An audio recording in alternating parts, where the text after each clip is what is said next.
Hey guys, Nick Biddle here coming at you with this week's drip. And this month we're going through integrity, and this week we're going through step 2. And last week we talked about situational integrity.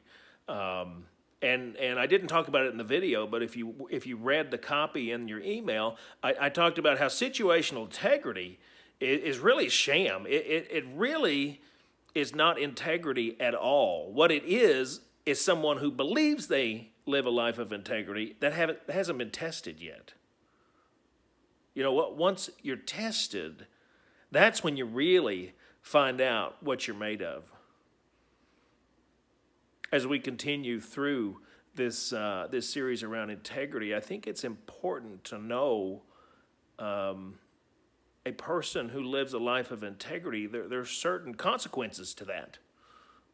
There's certain benefits to that. And one of the things that I think we have to remember in order to live a life of integrity, to lead a life of integrity, we have to remember the impact that we have on those we lead. If you're in a leadership role, if you're a foreman, key journeyman, supervisor, superintendent, owner, PM, whatever, people are watching you. Do you understand the influence and the impact that you have on those that you lead? When I talk about constructive criticism in my workshops, I'm always challenging those who are having to have a tough conversation with those they lead to remember the influence they're having.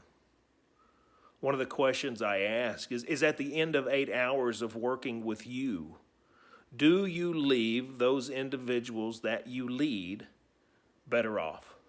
Are they better equipped to do that most important job in their life of being a father or a mother, being a husband or a wife?